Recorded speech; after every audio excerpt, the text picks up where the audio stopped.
সমস্যা সমস্যা জাহাপানা, গম্ভীর সমস্যা। ইংরেজ বণিকদের নজর পড়েছে মুর্শিদাবাদের ওপর। আপনি এরকম নিশ্চিন্তে আছেন? আহা, ওদের যদি নজর পড়েই থাকে তবে নজর ঘুরিয়ে দেওয়া যাবে। ইংরেজ বণিকেরা মুর্শিদাবাদে বাণিজ্য করার জন্য ঘাঁটি গাড়তে আসছে, আর আর আপনি তাদের এত সহজে সরিয়ে দেবেন বলছেন? আমার মগজে কত কি বুদ্ধি গজগজ করে সেটা কি তুমি জানো না? তা আবার জানি না, কিন্তু এবার কি বুদ্ধি বের করলেন বলুন দেখি জাহাপানা। জানতে পারবে, সব জানতে পারবে। তার আগে বলো দেখি, কোন রাজ্যের খাজনা আদায় বাকি? আগে জাহাপানা কৃষ্ণনগরের। বটে, কিন্তু কারণটা কি? মহারাজ কৃষ্ণচন্দ্র নাকি প্রজা কল্যাণমুখী কাজে অর্থ ব্যয় করেন।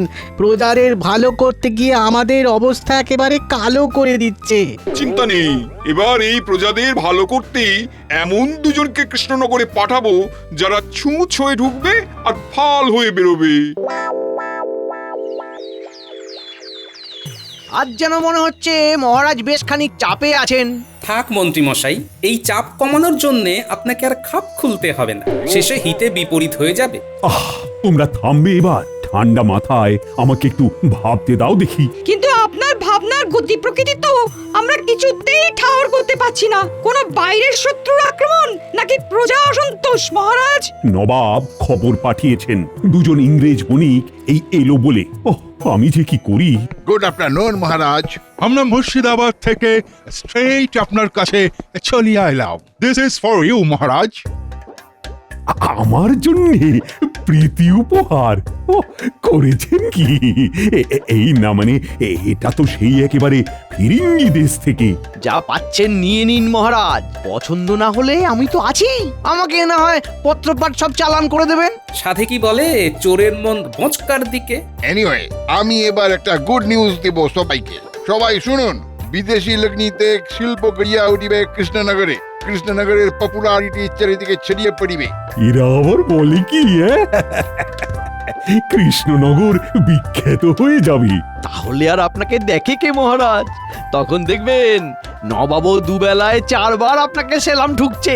আমি কিন্তু সিঁদুরে মেঘ দেখতে পাচ্ছি মহারাজ। এখনই এত মাতামাতি না করে কদিন একটু দেখে নিলে হয় না? তুমি থামো তো গোপাল, খালি খালি সব ব্যাপারে তালগোল পাকানোর চেষ্টা করো। হ্যাঁ গোপাল, এবার ভুলভাল ভাবা বন্ধ করে ওদের তালে তাল মেলাও। বড় যা বুঝছি তাতে কৃষ্ণনগরের ভালো বই খারাপ হবে না। দেখুন কি হয়। তবে একবার লেজে গোবরে হয়ে গেলে কান্নাকাটি করা ছাড়া আর কোনো উপায় থাকবে না মহারাজ।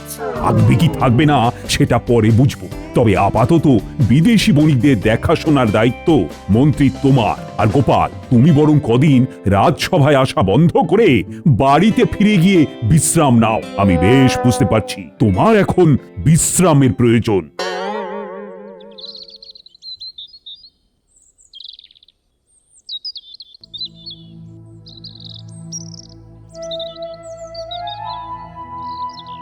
কই গো গিন্নি, কই দেখি কি রেধে বেড়ে রেখেছো, দাও দেখি। কদিন পরে খাওয়া দাওয়া আদৌ জুটবে কিনা কে জানে। এতে ঢুকতে না ঢুকতে খাই খাই করছো। বলি ব্যাপারটা কি বলো তো? আর খাবার জুটবে নাই বা কেন? না না না না, ব্যাপারটা তো আমার ভালো ঠেকছে না। তোমার ঠেকা ঠেকিতে আর কি হবে গিন্নি? ওদিকে মহারাজের সঙ্গে যখন ঠোকাঠুকি লাগবে তখন দেখবে কি একটা কেলেঙ্কারি হয়। এই কি হয়েছে খুলে বলবে নাকি বলবে না? তোমার চোখ মুখ দেখে মনে হচ্ছে মহারাজের কাছে খুব ধমকে এসেছো। এই ঠোকাঠুকির কথাই বলছো নাকি বলো তো? আরে আমার কি হয়েছে সেটা বড় কথা নয় গিন্নি। কথা হলো মহারাজ বুঝতে পারছেন না। এর ওপর মন্ত্রী যদি ঘোলা জলে মাছ ধরতে যায় তবে অবস্থা আরো বিগড়ে যাবে। কি সব উল্টো পাল্টা কথা বলছো গো তুমি? আমার যে সব গুলিয়ে যাচ্ছে গো। না না না, কিচ্ছু বুঝতে পারছি না, কিচ্ছু না।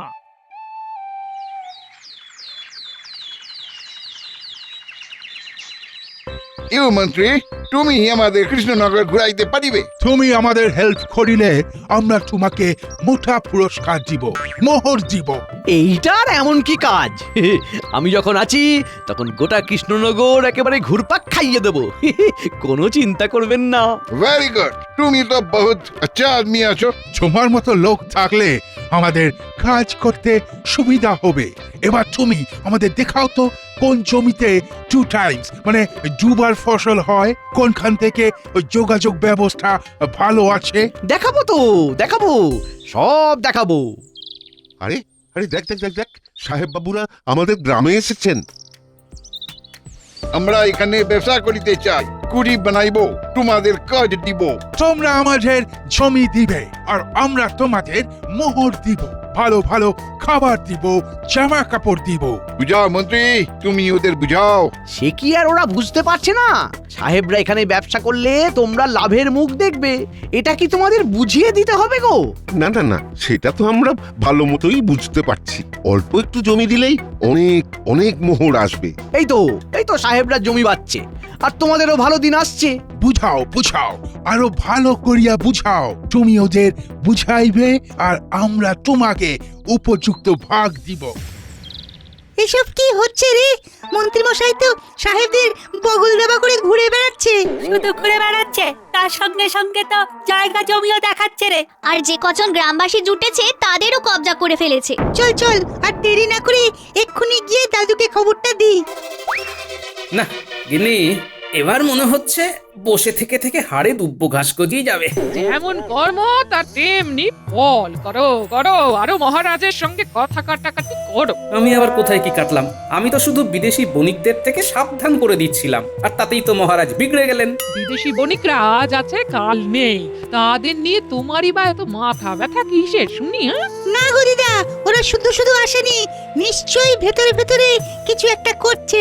হ্যাঁ, কথা শুনে আর দেখে যা বুঝলাম তাতে মনে হলো ওরাও জমি খুঁজছে। মন্ত্রী মশাইও সবাইকে বোঝাচ্ছে। তোরা বলে কয়ে ওই বণিকদের একবার এদিকে নিয়ে আসতে পারলি না, তাহলে তো আমাদের কপাল খুলতো। কপাল খুলতো না পুড়তো সে আর তুমি কি বুঝবে গিন্নি? না না, আমি আর কি বুঝবো? বোঝো তো খালি তুমি। বেশি বুঝে বুঝেই তো এই অবস্থা। কিন্তু আমরা এখন তাহলে কি করব? আপাতত আমাকে যেমন বললি তেমনি খবরটা বাবা আর গ্রামের বাকিদের দিয়ে গিয়ে জমি কেড়ে নেওয়ার খবরটা আগে ভালো করে ছড়িয়ে পড়া দরকার। খবর কি মন্ত্রী? মানে এই ইংরেজ বণিকদের যত্ন আপ্যায়ন সব ঠিক করে হচ্ছে তো? সে আর বলতে মহারাজ, আমি তো একেবারে ওদের ছায়া সঙ্গী হয়ে গেছি। ঘুরছি ফিরছি, ওদের যেমন যা দরকার সব খেয়াল রাখছি। ইওর হাইনেস, আপনার এই মন্ত্রী আমাদের ভীষণ হেল্প করিয়া আছে। আমরা ওর সাহায্যে এখানে কুটি আর কারখানা বানাবার জন্য জমি নির্বাচন করিয়া ফেলিয়াছি। মন্ত্রী নিজে জমির গুণাগুণ বর্ণনা করিয়া দিয়াছে। কোন জমিতে ভালো ফসল হইবে, কোন জমি কত দামে কেনা যাইবে, সব বলিয়াছে।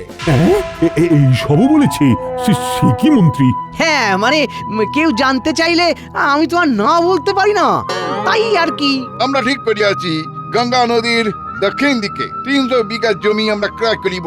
উহাই আমাদের পছন্দ আছে। ওরে বাবা, একেবারে অতখানি জমি? অর্ধেক কৃষ্ণনগরই তো নিয়ে নেবে তাহলে। উড়ে এসে জুড়ে বসে একদিনে এত জমি নেবে কিনে, এই ছিল ওদের মনে মনে। না না না, জমির পরিমাণ আর অবস্থান শুনে তো আমি অবাক হয়ে যাচ্ছি। এত জমি দেওয়া যাবে কি করে? দিব না বলিলে তো হইবে না ইওর হাইনেস। আপনি না বলিলে আমরা প্রজাদের কাছে গিয়ে বলিব যে মহারাজা তাদের ভালো চায় না। আর আমরা প্রজাদের উপহার দিয়া এমন ব্যবস্থা করিয়াছি যে প্রজারা আমাদের কথা শুনিবে। মন্ত্রীর সঙ্গে জমির দাম লইয়া দরদস্তুর করা হইয়া গিয়াছে। আমরা যথাসময়ে আসিয়া ডিল ফাইনাল করিব।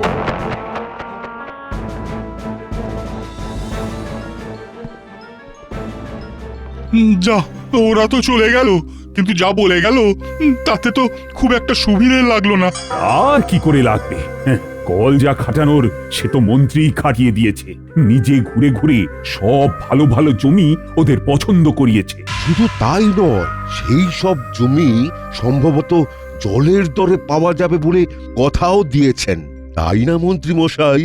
না না না না, কাজটা কিন্তু তুমি মোটেই ভালো করনি মন্ত্রী। এইভাবে কৃষ্ণনগরের সম্পদ বিদেশি বণিকদের হাতে তুলে দেওয়াটা ঠিক হবে না। মহারাজ যাই বলুক, আমি কিচ্ছুটি বলবো না। যাই হলো আর তাই হলো, বণিকদের সাথে রফা করে নিজের আখের তো গোছানো হলো। এখন আর মন্ত্রীর মুখে কথা নেই। ও, আমি যে এখন কি করি? আপনি যাই করেন আর তাই করেন, আমি জানি আমাকে এখন কি করতে হবে।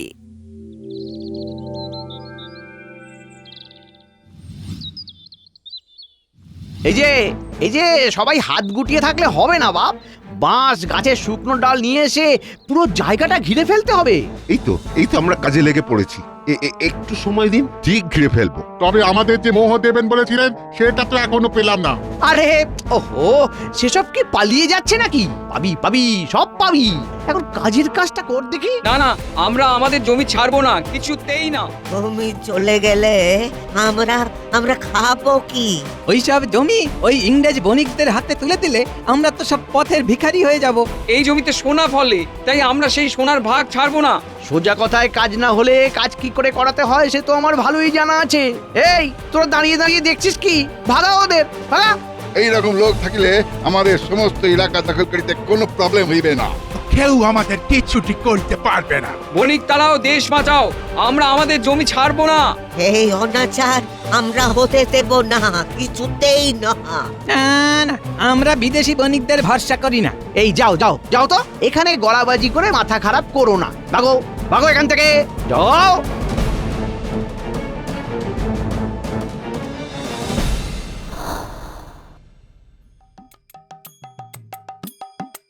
সেই তখন থেকে তো একভাবেই বসে রয়েছো, বলি এবার তো একটু নড়াচড়া করো। হ্যাঁ, করব গিন্নি, করব, সময় এলেই ঠিক করব।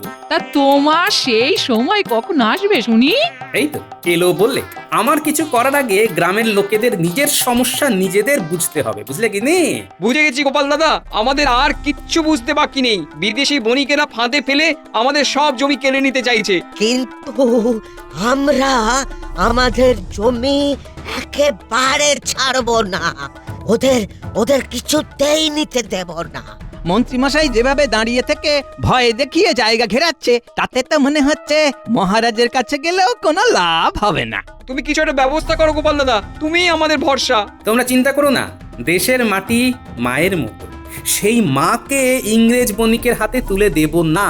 তবে সমস্যা হলো মহারাজ না চাইলে আগ বাড়িয়ে কিছু করবই বা কি করে। না না, এই ব্যাপারটাই এখন আমাকে ভাবাচ্ছে, বুঝলে? এই ছোট মুখে একটা বড় কথা বলি, দেশকে রক্ষা করার সময় না মান অভিমানের কথা ভাবলে হবে না, আগে দেশকে রক্ষা করতে হবে। আর তুমি বসে থেকো না, বসে থেকো না। হ্যাঁ, কথাটা তো তুমি মন্দ বলনি গিন্নি। মহারাজ যদি এখনো বুঝতে না পারেন, তবে ওকে বোঝানোর দায়িত্ব তো আমাকেই নিতে হবে।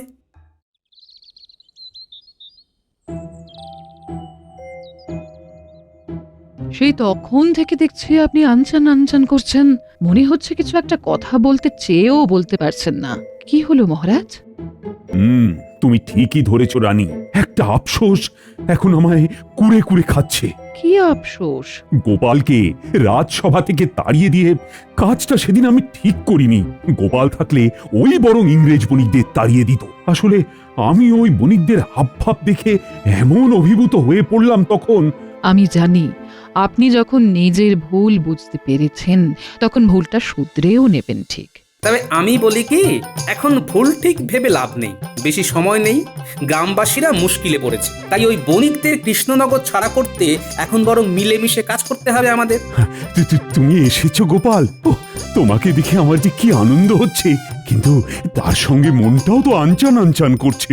কৃষ্ণনগরে যে ভারী বিপদ। আর এই বিপদের মুখে আমাদের ঠেলছে আর কেউ নয়, স্বয়ং নবাব মহারাজ, নবাব। সেটা কি করে গোপাল? এটা বুঝতে পারলেন না? বণিকরা যে আমাদের কৃষ্ণনগরে আসছে, এই সংবাদটা কিন্তু আপনি নবাবের কাছ থেকেই পেয়েছেন। হ্যাঁ, তাই তো পেয়েছি। ওই বণিকরা নিশ্চয়ই মুর্শিদাবাদেই এসেছিল বাণিজ্য করতে। সেখানে যাতে কোনো অশান্তি না হয়, তাই ওদের দায় এই আপনার ঘাড়ে চাপিয়ে দিয়েছে। তাহলে এখন আমরা কি করব? তাই যেখানকার সমস্যা সেটা সেখানেই ফেরাতে হবে মহারাজ। হ্যাঁ, ঠিক বলেছ গোপাল। কৃষ্ণনগরে ইংরেজ বণিকদের অনুপ্রবেশ আটকাতেই হবে। কিন্তু বণিকরা তো আর এমনি এমনি যাবে না। আর ওদের নামে যে নবাবকে নালিশ করব সেটিও হবে না। নবাবের হাতও ওদের মাথার উপর আছে। কি করা যায় এখন?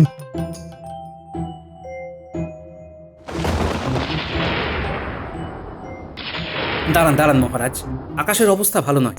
এটাকেই যদি কাজে লাগানো যায় তবে মনে হচ্ছে কাজের কাজ হয়ে যাবে। একটা বুদ্ধি এসেছে মাথায়। এবার সাপও মরবে কিন্তু লাঠি ভাঙবে না। তবে যাই করি একেবারে আট ঘাট মেথে করতে হবে।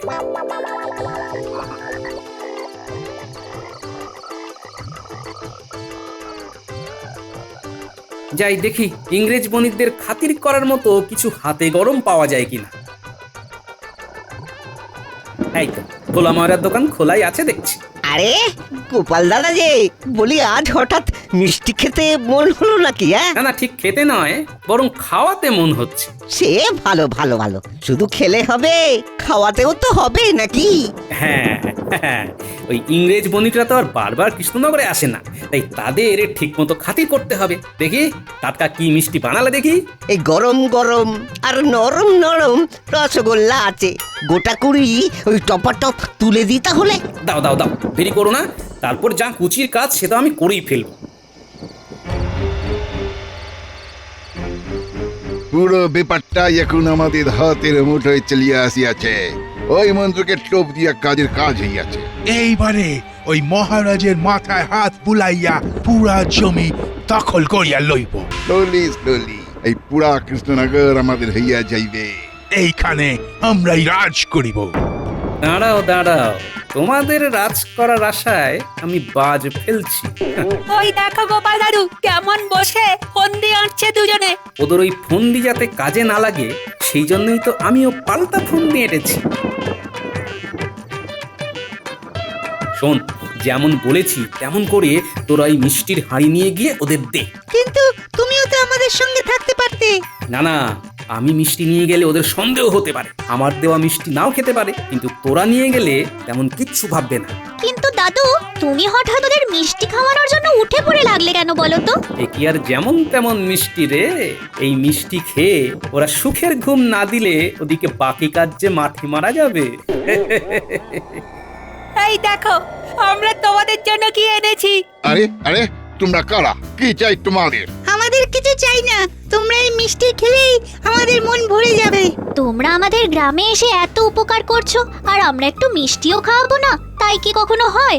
বাহ বাহ, ভেরি গুড। আমাদের জন্য মিষ্টান্ন আনিয়াছো। দাও দাও, এখানকার মিষ্টি শুনিয়াছি খুবই ভালো। হ্যাঁ হ্যাঁ, খেয়ে দেখো, আর কখনো ভুলতে পারবে না।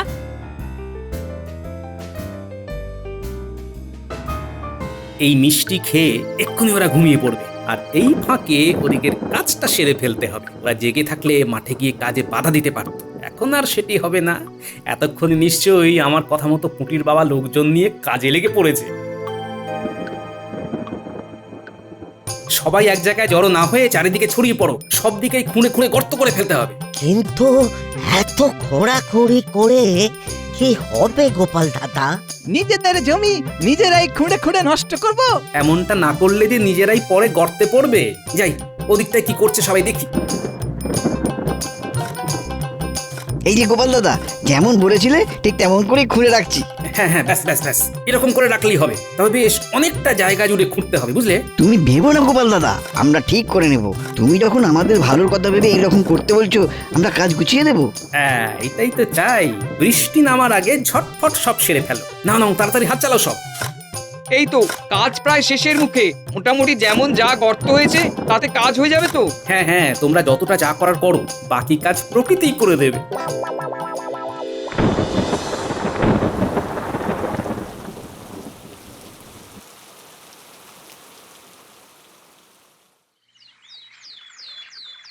Good morning your highness. আমরা জমির দাম বাবদ মোহর দিতে আসিয়াছি। জমির কাগজপত্র আমাদের আজই চাই। আজই? না মানে জমি যে কারা কারা দেবে সেটাই তো ঠিক হয়নি। অর্থাৎ ইচ্ছের বিরুদ্ধে কারুর কাছ থেকে তো জমি কেড়ে নেওয়া যাবে না। হে, সেসব আপনি ভাববেন না মহারাজ, ওসব আমি সব ঠিক ব্যবস্থা করে নেব। ওদের ভালো মন্দ তো আমাকেই ভাবতে হবে নাকি? সে তো 100 বার। তবে সাহেবদের বলি কি, নেওয়ার আগে জমিটা একবার চোখের দেখা দেখে নিলে হতো না? না দেখে জমি হস্তান্তর করাটা কি ঠিক হবে? Good point. চলো তাহলে আরেকবার দেখিয়া লইতে ক্ষতি নাই। এই মরেছে, পেটুক গোপালটা আবার নতুন কোনো ফন্দি আসছে না তো? চলো তাহলে সবাই মিলেই একবার জমি পরিদর্শনে যাই। হ্যাঁ হ্যাঁ, চলুন মহারাজ।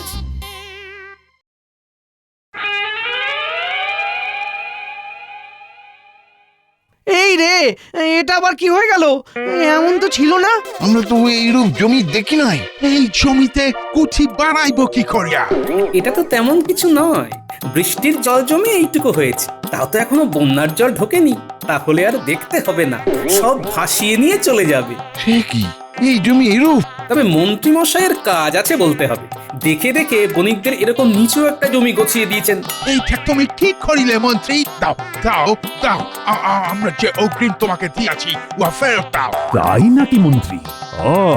তার মানে ভেতরে ভেতরে এই সবও করে ফেলেছো তুমি? না মানে বিয়ে আমি তো মানে মানে এক্ষুনি সব বের করে দাও বলছি, বাকি ব্যবস্থা পরে হচ্ছে তোমার। তুমি মোহর ফেরত না দিলে আমরা নবাবকে বলিয়া তোমাকে হাজতে ভরিব। দেখলেন মহারাজ, আমার ষষ্ঠ ইন্দ্রিয় ঠিক নবাবকে বলবে, মানে নবাবের সাথে এদের যোগ আছে। তাই তো দেখছি। তবে এরকমই চোটপাট নবাবের উপরও করুন গিয়ে সাহেব, কারণ ব্যবসা করার সেরা জায়গা তো মুর্শিদাবাদে, গঙ্গার তীরে। নবাব সেটা দেবে না বলেই আপনাদের এখানে পাঠিয়েছে। তাই নাকি? তবে তো নবাব আচ্ছা চাল চালিল। না না না না না, নেভার, উহাকে ছাড়া চলিবে না। আমরা এক্ষুনি মুর্শিদাবাদে যাইয়া ওখানে কুটি স্থাপনের ব্যবস্থা করিব।